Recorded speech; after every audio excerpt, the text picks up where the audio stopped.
Só se você acredita em Deus irá acreditar no que aconteceu naquele final de tarde. O punho cerrado do jovem pairava no ar, a centímetros do rosto enrugado de Irene. O golpe seria devastador, a violência gratuita e cruel contra uma senhora de 82 anos. O garoto, mal saído da adolescência, estava fora de si, consumido por uma fúria que não era dirigida a ela, mas ao mundo que o havia rejeitado. E era essa fúria descontrolada, mais do que a ameaça física, que a aterrorizava. A respiração de Irene parou, não por medo da dor, mas pela súbita e violenta interrupção da paz que ela havia construído ao longo de 82 anos. Meu nome é Irene, e até aquele instante, minha vida era a personificação da tranquilidade conquistada. Viúva há uma década, ela vivia em uma casa modesta em um bairro tranquilo de Ohio, onde as maiores preocupações eram as rosas que teimavam em não florescer e a dor crônica no joelho esquerdo. Sua rotina era marcada pela leitura da Bíblia ao amanhecer, o café com as vizinhas e a espera semanal pela visita dos netos. O conflito começou de forma banal. O garoto, que havia invadido sua casa em busca de dinheiro, estava frustrado. A pequena carteira de couro que ela lhe entregou não era o suficiente. Ele queria mais. Queria o que ela não tinha: joias, cofres, uma fortuna escondida. Quando ela disse com a voz firme que não havia mais nada, a frustração dele se transformou em fúria. Ele gritou, derrubou um vaso e, num acesso de raiva, levantou o punho para agredi-la. Naquele milésimo de segundo, enquanto o punho dele se preparava para o impacto, a mente de Irene fez um rápido e doloroso flashback. Ela se viu anos antes, no leito de hospital de seu amado George, os médicos dando o diagnóstico final, a dor da perda iminente, rasgando sua alma. Naquele dia, ela havia gritado com Deus, questionado o propósito de toda uma vida de devoção. Mas no silêncio daquele quarto, uma paz inexplicável a envolveu, e ela soube que, mesmo na dor, não estava sozinha. Ela havia superado a perda, a solidão, a doença. Sua fé não era uma teoria, era uma cicatriz, uma prova de que Deus sempre a havia carregado. Agora, o conflito era físico, imediato, mas o desespero do garoto era o mesmo que ela sentira no hospital, a sensação de que tudo estava perdido. Ela olhou para ele, não com raiva, mas com uma profunda compaixão, e murmurou, uma oração silenciosa, a última que pensou que faria. A situação exigia uma intervenção que ia além da polícia, além da lógica humana. O punho estava prestes a descer, e a vida de Irene pendia por um fio. Se você está gostando dessa história de fé e livramento, não se esqueça de se inscrever no canal para acompanhar os próximos capítulos. Naquele instante, com o punho do jovem suspenso no ar, Irene não fazia ideia de que o céu já estava se movendo por ela e que o milagre que estava prestes a acontecer não salvaria apenas a sua vida, mas também a alma do jovem à sua frente. O punho do garoto, que Irene mentalmente chamava de o menino do capuz, permaneceu paralisado no ar. Não houve som, nem clique, apenas uma rigidez súbita e inexplicável. O problema, que já era aterrorizante, se agravou de uma forma que desafiava a vontade humana. O jovem, em pânico, tentou forçar o braço para baixo, mas era como se uma força invisível o tivesse agarrado pelo pulso, impedindo o movimento. Ele xingou baixo, a testa franzida em um esforço inútil. Para Irene, aquela paralisia não era um espasmo muscular, mas uma intervenção direta, um muro invisível erguido no último segundo. A luta emocional de Irene não era contra o medo da agressão, mas contra a tentação de se vangloriar daquele livramento. A voz da dúvida, o verdadeiro antagonista simbólico, sussurrava em sua mente. Foi sorte, Irene. Uma cãibra. Não confunda acaso com milagre. Ela fechou os olhos por um instante, agarrando-se à única certeza que tinha. Lembrou-se de uma oração que fizera na noite anterior, um pedido simples para que Deus a usasse como um farol de esperança, não importava o custo. Ela havia se esquecido daquela oração até aquele momento. Seria aquele o custo? O menino do capuz, agora, em desespero total, começou a tremer incontrolavelmente. O braço paralisado o humilhava. Ele tentou usar o outro braço para empurrar Irene, mas tropeçou e caiu, batendo a cabeça na quina da mesa.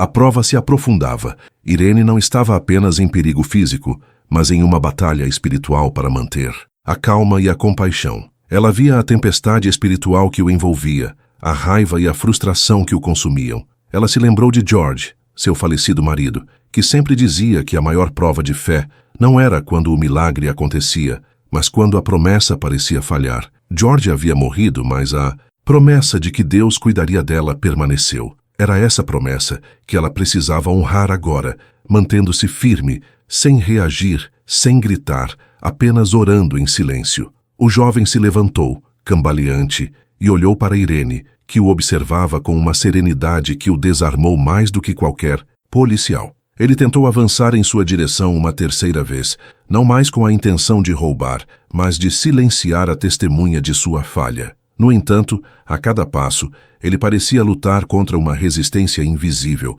como se estivesse andando contra um vento forte dentro da sala. Naquele dia, o menino do capuz não imaginava que o céu já estava se movendo por ele, e que a senhora à sua frente era apenas o instrumento de uma estratégia divina muito maior. O jovem, agora lutando contra uma força que ele não podia ver, estava no ponto sem retorno. Ele não conseguia tocar Irene, mas também não conseguia fugir. A cada passo que tentava dar em direção à porta, ele era sutilmente empurrado de volta para o centro da sala. A situação se intensificou quando ele, em um ato de desespero, começou a chorar. Não era um choro de raiva, mas de frustração e exaustão. Irene tomou uma decisão baseada na fé que desafiava toda a lógica de sobrevivência. Em vez de aproveitar a paralisia dele para ligar para a polícia, ela deu um passo à frente, diminuindo a distância entre eles. Ela não o fez por heroísmo, mas por uma convicção súbita e inabalável de que Deus a havia preservado até ali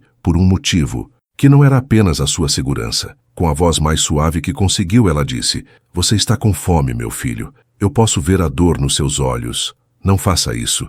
Não estrague sua vida por um momento de desespero." Nesse exato momento, a campainha tocou. Não era a polícia, nem a Sra. Peterson. Era o aliado espiritual que Deus havia enviado, o entregador de pizza. Irene havia esquecido completamente que havia pedido uma pizza mais cedo, um pequeno luxo semanal. O entregador, um homem alto e robusto, com um sorriso largo, gritou do lado de fora: "Pizza da vovó Irene, a pepperoni especial." Chegou. O som da voz alegre e normal, a menção de seu nome, a trivialidade da pizza, tudo isso quebrou a tensão de forma abrupta. O garoto, em pânico, sentiu a força invisível se dissipar. Ele correu para a porta dos fundos, a mesma por onde havia entrado, e desapareceu na escuridão. Irene, ainda de pé, sentindo o corpo tremer, abriu a porta da frente, pegou a pizza e pagou o entregador, que não notou nada de incomum.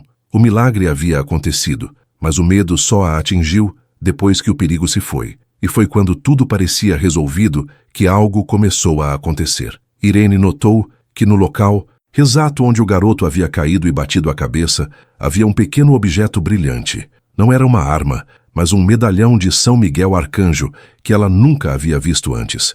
Irene, com o medalhão de São Miguel Arcanjo na palma da mão, sentiu um calor reconfortante. O objeto não era apenas um pertence esquecido. Era a confirmação de que a força invisível que paralisou o braço do jovem não era acaso. A primeira coisa que ela fez não foi ligar para a polícia, mas se ajoelhar. Era o momento da preparação espiritual antes de qualquer ação humana. Ela não orou por proteção, pois já havia sido protegida. Ela orou pelo garoto, o menino do capuz, pedindo a Deus que o alcançasse antes que ele se perdesse completamente. Sua oração se transformou em uma direção divina específica. Ela sentiu uma convicção profunda de que não deveria entregar o medalhão às autoridades.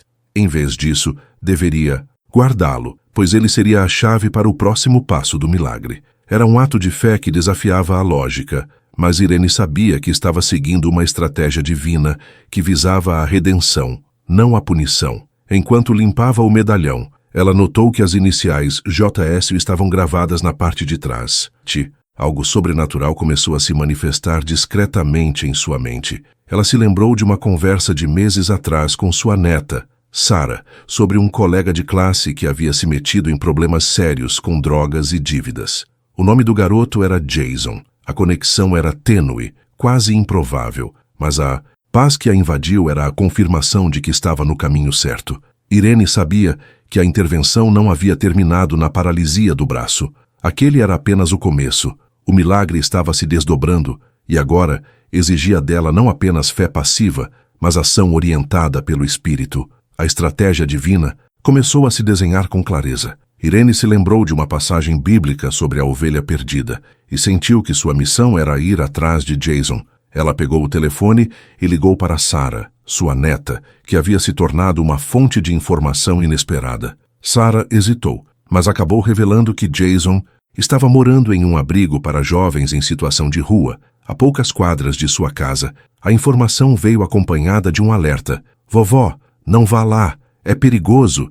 Mas Irene já havia tomado sua decisão. Ela não podia ignorar o sinal, o medalhão, a paralisia, a pizza. Tudo se encaixava em um plano maior. Ela sabia que a fé sem obras é morta e que a compaixão exigia que ela se movesse. Ela preparou uma cesta com a pizza que havia sobrado, um bolo de maçã que havia assado na manhã anterior e, mais importante, o medalhão. Ela vestiu seu casaco mais quente e saiu, determinada a encontrar o jovem. A rua estava escura e fria, mas a convicção de Irene era um calor que a impulsionava. Ela caminhava com a certeza de que não estava sozinha, que a mesma força que paralisou o punho do garoto estava agora abrindo o caminho para o seu coração. Se você está acompanhando essa jornada de fé e acredita no poder da intervenção divina, inscreva-se no canal para não perder o desenrolar dessa história. Mal sabia Irene que, ao levar aquele medalhão, ela estava selando um pacto silencioso com o céu, e que o milagre já estava liberado para alcançar o coração de Jason,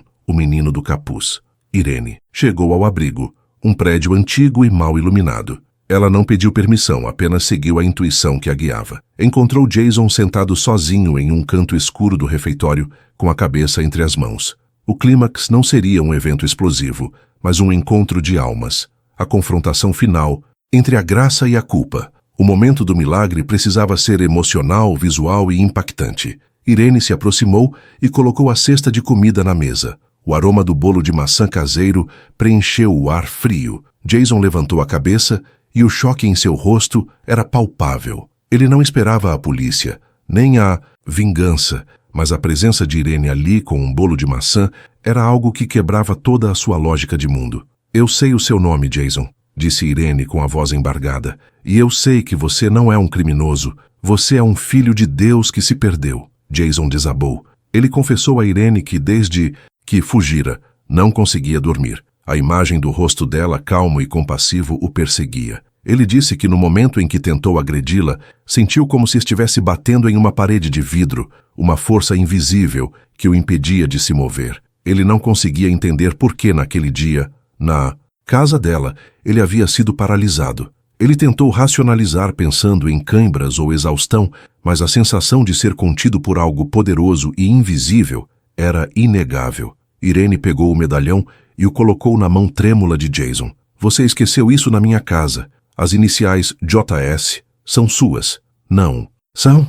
Jason olhou para o medalhão e lágrimas escorreram pelo seu rosto. Ele explicou que o medalhão era de sua mãe, que o havia dado a ele antes de morrer, pedindo que ele nunca o tirasse. Ele o havia perdido há meses, e sua perda coincidiu com o início de sua espiral de autodestruição. Aquele pequeno objeto de metal, agora em suas mãos, era um elo físico com a fé e o amor que ele havia abandonado. Irene olhou para ele, e a presença de Deus se manifestou naquele olhar. Não havia luzes ou vozes, apenas uma paz palpável que invadiu o ambiente. "Jason", ela disse, segurando a mão dele sobre o medalhão. "Naquele dia Deus paralisou o seu braço para você.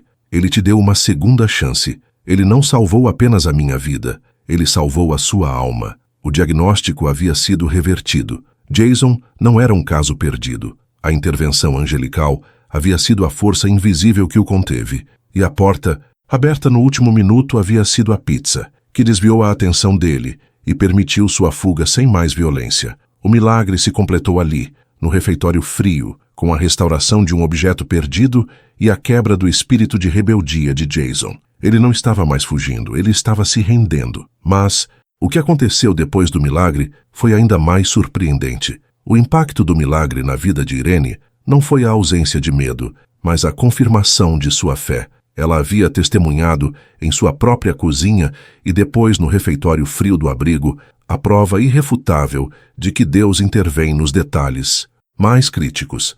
Sua fé não apenas se manteve, mas se aprofundou, transformando-se em uma coragem ativa. Ela não era mais apenas a avó que orava, era a mulher que havia confrontado o perigo e, mais importante, a dor de um jovem, com a certeza de que estava sendo guiada. A experiência a libertou de qualquer vestígio de medo que pudesse ter restado após a perda de George, solidificando sua convicção de que a vida é um dom precioso e que cada dia é uma oportunidade de ser um instrumento da graça divina. A transformação de Jason foi imediata e profunda. O reencontro com o medalhão de sua mãe, a prova física de que o que aconteceu na casa de Irene não foi uma coincidência, mas uma intervenção direta, quebrou as barreiras de cinismo e desespero que ele havia construído. Ele confessou a Irene toda a sua história, a perda da mãe, o abandono do pai, a entrada no mundo das drogas e o acúmulo de dívidas que o levaram ao ato desesperado de invadir a casa dela. Aquele momento no refeitório, com o bolo de maçã e o medalhão, foi o ponto de virada. Jason decidiu se entregar à polícia para acertar as contas com a justiça, não como um criminoso, mas como alguém que buscava redenção. Irene o acompanhou testemunhando em seu favor, e Jason recebeu uma pena branda, que cumpriu com dignidade, usando o tempo para estudar e se reabilitar. Como Deus a usou depois desse momento. Irene transformou sua casa em um ponto de apoio para jovens em situação de risco. Ela não pregava com palavras, mas com biscoitos, leite e a história do punho paralisado. Sua família, antes preocupada com sua segurança, viu a fé dela se manifestar de forma prática e poderosa. Sua neta, Sarah, que havia se afastado da igreja, voltou a frequentar, inspirada pela coragem e compaixão da avó. Sarah, inclusive, começou a trabalhar como voluntária no abrigo, usando sua própria experiência para ajudar outros jovens como Jason. O buraco no assoalho da cozinha, onde o jovem havia batido a cabeça na versão anterior, ou o buraco de bala, se fosse o caso, foi substituído por uma pequena placa de madeira, gravada com a frase "Aqui a graça venceu a fúria". A lição espiritual poderosa que Irene aprendeu e ensinou foi que o maior milagre de Deus nem sempre é o livramento da morte, mas a transformação do coração. Deus não apenas a salvou da agressão, mas usou a paralisia do braço do garoto para salvar a alma do agressor. O milagre não foi o espasmo muscular, mas a compaixão que a impediu de ver o garoto como um inimigo, permitindo que a intervenção divina se completasse. A história de Irene é um testemunho de que a fé não é um escudo contra o mal, mas a certeza de que, mesmo no momento mais crítico, há uma mão invisível trabalhando para o bem, e que a verdadeira intervenção divina muitas vezes se manifesta através da nossa capacidade de amar e perdoar o nosso próximo, mesmo quando ele se apresenta como nosso agressor. Irene, a senhora de 82 anos, provou que a fé não é uma teoria, mas uma prática diária de compaixão e coragem, e que a intervenção divina é sempre um convite à nossa própria ação em favor do amor. Se você foi tocado por essa história de como a fé de uma avó salvou 2 vidas, inscreva-se no canal e compartilhe essa mensagem de esperança. Que a história de Irene e o punho paralisado seja um lembrete de que, quando tudo parece perdido, Deus está sempre pronto para intervir, não apenas para nos proteger, mas para nos usar como instrumentos de sua graça.